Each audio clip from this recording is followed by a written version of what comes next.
अस्सलाम वालेकुम। आज हम MTH 202 की असाइनमेंट नंबर 1 सॉल्व करेंगे, जिसकी लास्ट डेट 24 जून 2020 है।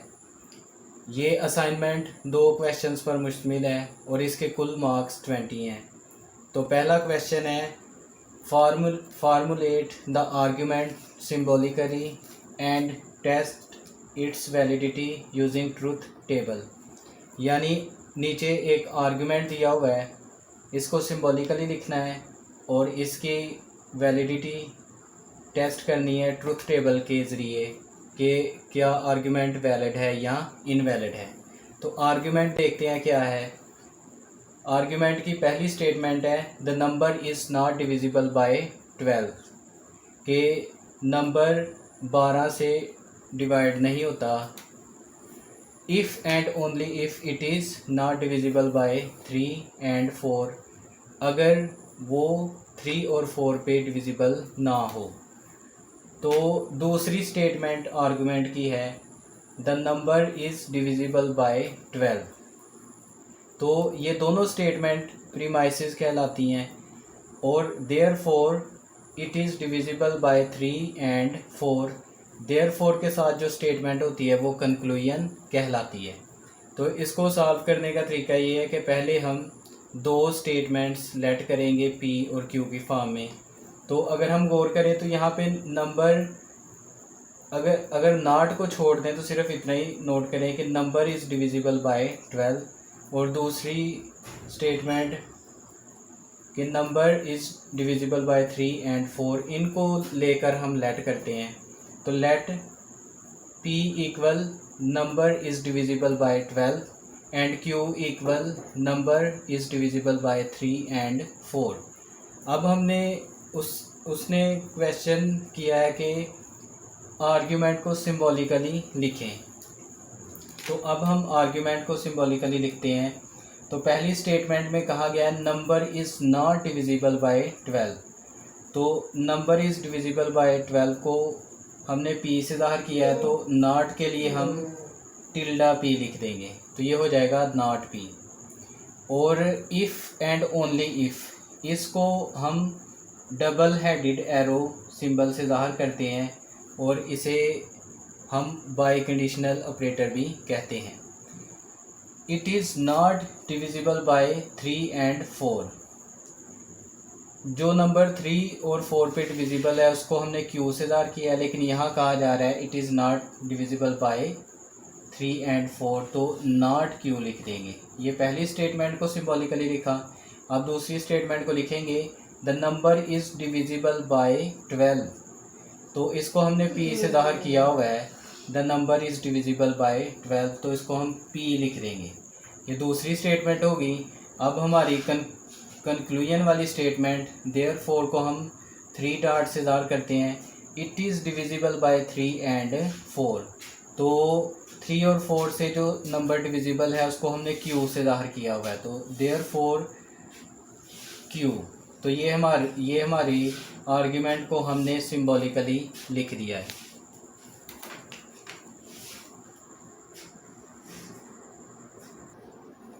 अब हम ट्रूथ टेबल से साबित करेंगे कि क्या आर्ग्यूमेंट वैलिड है या नहीं है। तो ट्रूथ टेबल में P Q की 4 पॉसिबल वैल्यूज़ पहले से लिख दी गई हैं।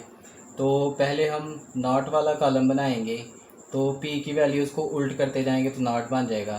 तो ये हो जाएगा फॉल्स, ये भी हो जाएगा फॉल्स, और इसके लिहाज से ये हो जाएगा ट्रू, और ये भी हो जाएगा ट्रू। फिर नॉट Q वाला कॉलम बनाएंगे, Q की सारी वैल्यूज़ को उल्ट कर देंगे, तो ये हो जाएगा फॉल्स, ट्रू और फॉल्स और ट्रू। फिर हमारी पहली statement if and only if वाली है, तो ये इस कॉलम को अब हम इन दोनों को लेकर फिल करेंगे।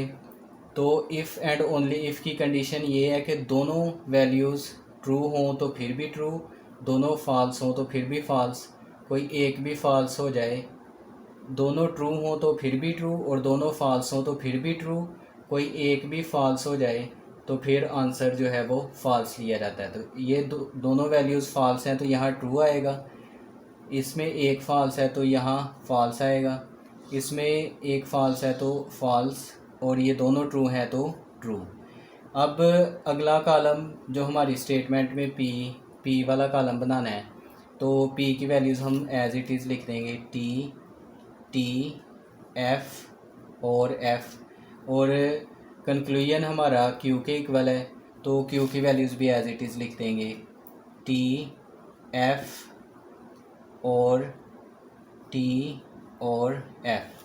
अब हम इसमें एक क्रिटिकल रो देखेंगे, तो क्रिटिकल रो के लिए ये जो दो वैल्यूज़ हैं ये हमारी प्रीमाइसेस हैं, ये दो कॉलम जो है ये प्रीमाइसेस को ज़ाहिर कर रहे हैं। तो हम वो रो देखेंगे जिसमें प्रीमाइसेस ट्रू हैं, तो ये दो रो हैं, ये रो है जिसमें दोनों प्रीमाइसेस ट्रू हैं, और कोई भी रो ऐसी नहीं है जिसमें प्रीमाइसेस ट्रू हों। और ये जो कॉलम है ये कंक्लूजन का कॉलम है, conclusion.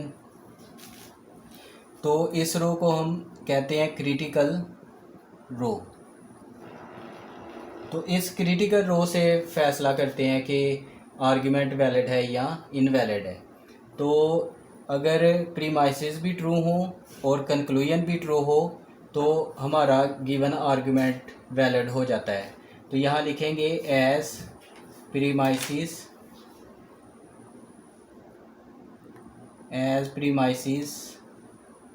Are true and conclusion is true, so argument is valid। तो हमारा ये गिवन आर्ग्यूमेंट वैलिड है। अब हम क्वेश्चन 2 करेंगे। इसमें हमें फंक्शन गिवन है F x equal x plus 1 over x plus 2। हमने इसकी डोमेन और रेंज फाइंड करनी है, और बी पार्ट में पूछा गया है कि मालूम करना है कि फंक्शन इंजेक्टिव है, सरजेक्टिव है या बाइजेक्टिव है। तो सबसे पहले ए पार्ट करते हैं जिसमें हमने डोमेन और रेंज फाइंड करनी है। तो फंक्शन गिवन है F x equal x plus 1 over x plus 2। तो डोमेन के लिए हमारी कोशिश होनी चाहिए कि ओवर में वैल्यू जो है वो ज़ीरो के इक्वल ना आए। तो हम लिखेंगे x plus 2 does not equal to zero, और यहाँ से अगर हम x की वैल्यू बनाएं तो x की वैल्यू -2 नहीं होनी चाहिए। तो हम यहाँ पे लिखेंगे डोमेन ऑफ f, ये इक्वल है ऑल रियल वैल्यूज़ -2 का डिफरेंस, यानी इस वैल्यू को निकाल के तमाम रियल वैल्यूज़। या हम इसे दूसरी तरह भी लिख सकते हैं कि -2 को छोड़कर बाकी तमाम वैल्यूज़। तो ये आ जाएगा -∞ और 2 का ओपन इंटरवल। ओपन इंटरवल का मतलब है कि इसमें ना ही -∞ शामिल है ना ही -2 शामिल है, और यूनियन फिर हम ओपन इंटरवल देंगे -2 का और इन्फिनेट का। तो ये ओपन इंटरवल का मतलब है कि ना -2 शामिल है ना इन्फिनेट शामिल है, इनको छोड़ के बाकी तमाम वैल्यूज़ डोमेन में शामिल है। फिर हम रेंज मालूम करेंगे। तो रेंज के लिए हम लेट करते हैं y इक्वल है x plus 1 over x plus 2, इसके नीचे ओवर 1 लेकर हम क्रॉस मल्टीप्लाई कर देंगे। तो क्रॉस मल्टीप्लाई करके चूँकि हमने यहाँ से x की वैल्यू निकालनी है तो पहले इसको मल्टीप्लाई कर देते हैं। तो x प्लस 1 और ये y इस तरफ मल्टीप्लाई हो जाएगा, तो ये हो जाएगा xy और 2y। अब यहाँ से ये xy इस तरफ ले आए तो माइनस और 2y माइनस 1 उस तरफ ले गए, x कॉमन हो गया तो ये आ गया 1 माइनस y और 2y माइनस 1। तो यहाँ से x की वैल्यू निकलेगी 2y माइनस 1 माइनस y। अब यहाँ जो ओवर में वैल्यू है वो ज़ीरो के इक्वल नहीं होनी चाहिए, तो हम लिखेंगे 1 minus y should not be equal to zero. तो यहाँ से y की वैल्यू बनाएं तो y इक्वल आ जाता है, y इक्वल नहीं होना चाहिए 1 के।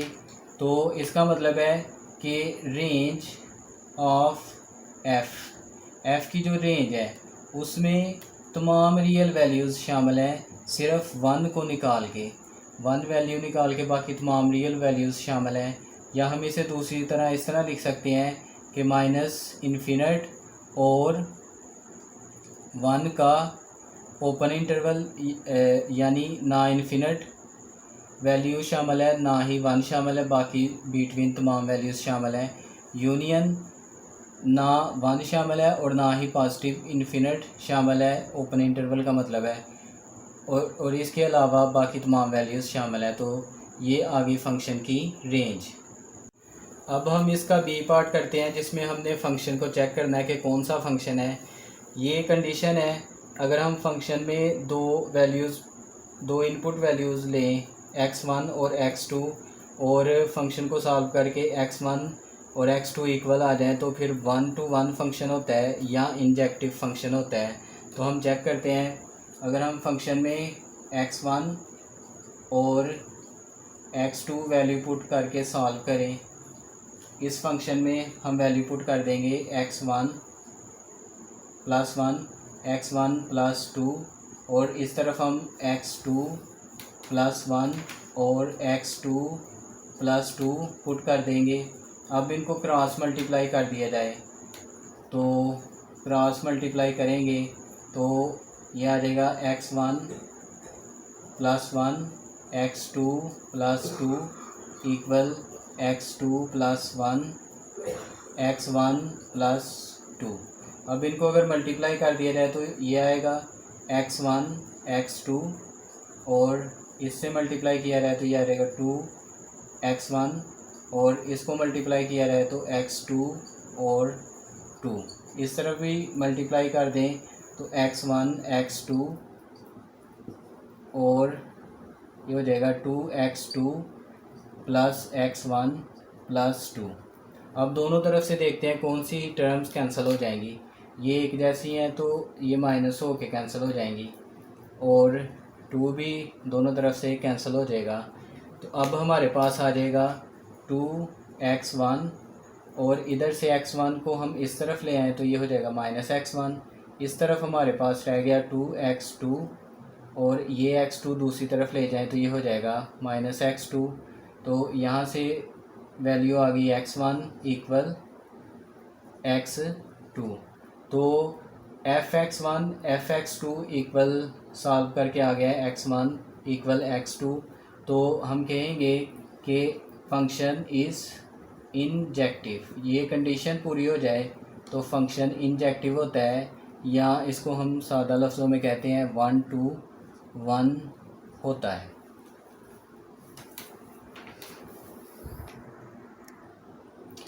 अब हम दूसरा पार्ट चेक करते हैं कि f सर्जेक्टिव है या नहीं है। तो उसके लिए कंडीशन ये होती है कि एक y एलिमेंट लिया जाए जो रियल नंबर से बिलोंग करता हो। तो x एक एलिमेंट रियल नंबर से बिलोंग करता है, तो f(x) की वैल्यू जो है वो y के इक्वल आ जाए तो फिर हम इसे सर्जेक्टिव या ऑन टू फंक्शन कहते हैं। तो यहाँ हम लेट करते हैं कि y belongs to R such that